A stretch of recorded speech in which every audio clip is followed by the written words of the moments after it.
Hello guys, good day no. So today guys, mga kacharoter, may package ako galing sa LBC. So this is cash on pick up, COP. So in order ko to sa online. Galing kang Mr. Corpus Efrin from Narbacan, Ilocos Sur. So ang laman nito guys is steam cutting ng grapes or ubas. So bubuksan natin, alamin natin kung okay pa ba, kasi pinadeliver niya nung June 13. So far dumating is June 27, kahapon lang. So mga 14 days, tapos pang 15 days na ngayon. So di natin alam simula nung pag-deliver niya, mga ilang araw na to na nakakating sa mula sa puno. So alamin natin guys kung okay pa ba yung laman nito. So this is ubas guys, steam cutting ng ubas. So alamin natin.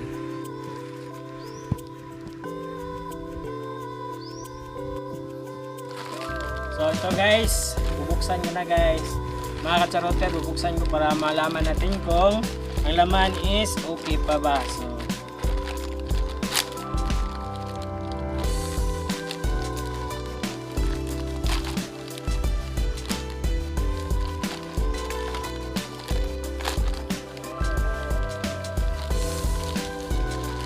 So far, binalot niya ng cling wrap. So yung packaging satisfied naman. So hindi siya madaling mag-dry. Tapos ito, nilagyan niya ng message, yung pangalan, saka yung ilang piraso, saka yung contact number. So meron dito nakalagay 25 pieces, good size, saka 15 pieces and good size. So kompleto, may address, may contact number. So ayun guys, so tatanggalin natin. Mga kacharoter, super okay naman be. Hindi ko natin alam yung laman.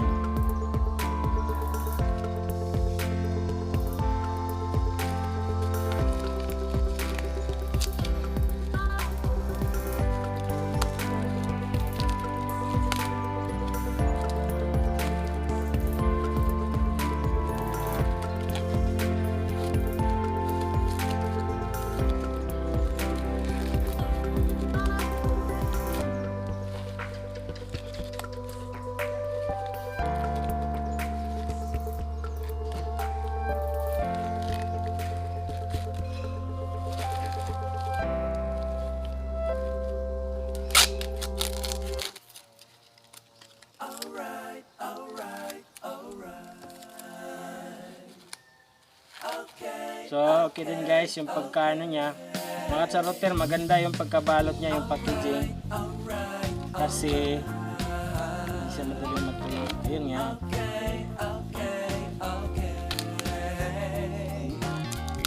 So still nag-mumos kaso.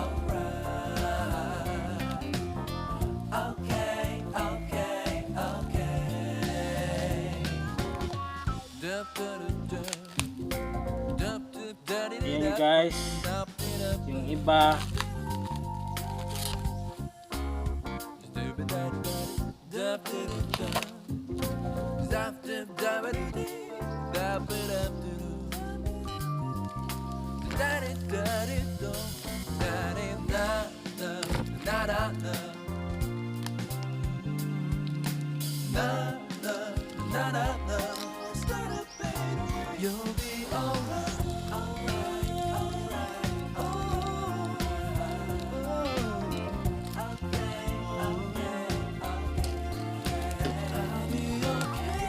kinagat ko na guys kasi walang ban.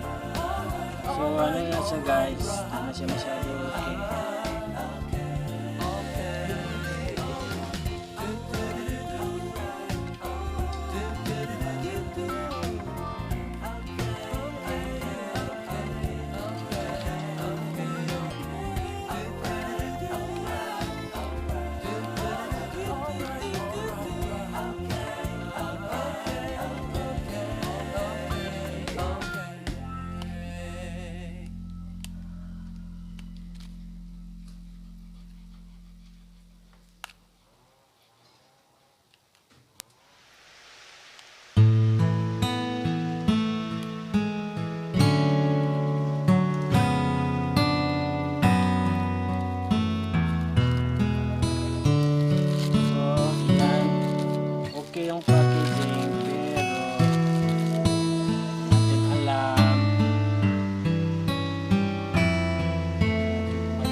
Mga katsaroter, so nakikita natin mga katsaroter, nag-ugat naman, may roots siya, pero di ko alam kung mabubuhay pa ba to. So yan, so siguro try natin to, mabubuhay pa ba.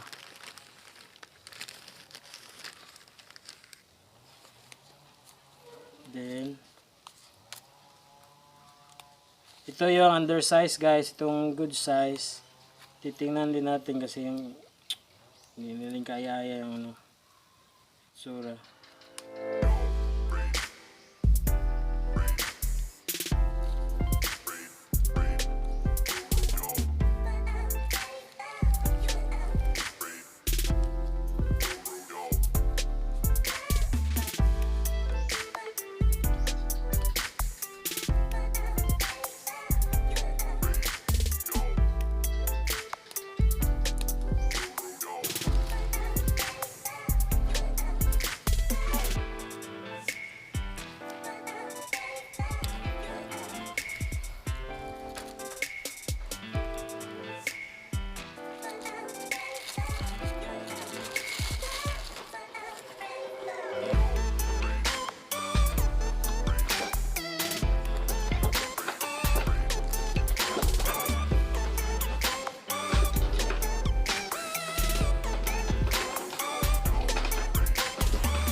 Tadaan, kawawa. Ayan, tingnan na yung tsura guys. Mabubuhay pa kaya ito, magsusurvive pa kaya ito. Ayan.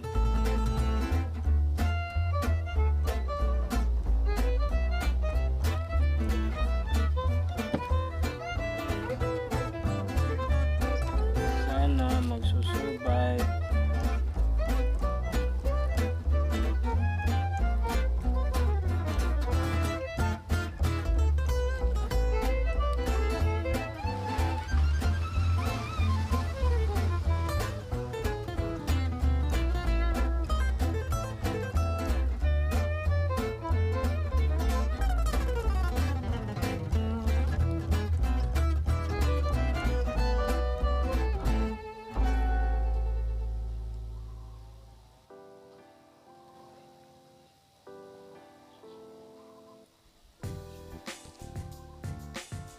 Yun, di na kaya yung itsura guys kasi ano,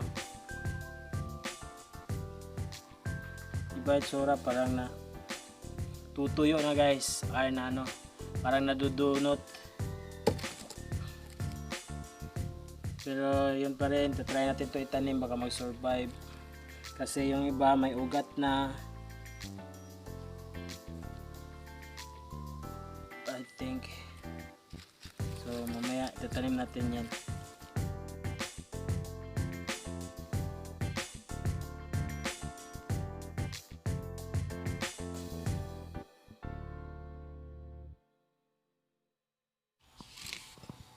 Ayan, ang kulay nito is muntik na magda-dry yung steam niya.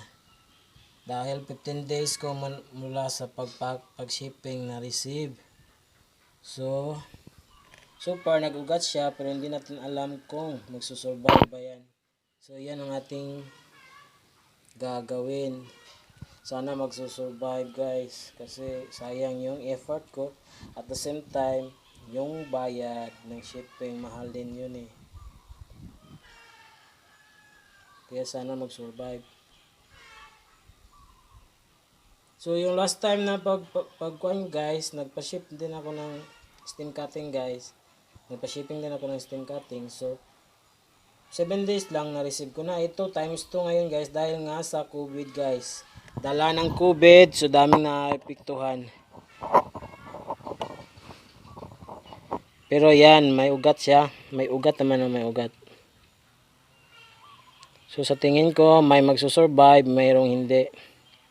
Especially ng mga undersize guys. Kasi yung mga undersize, parang dry na talaga, totally dry.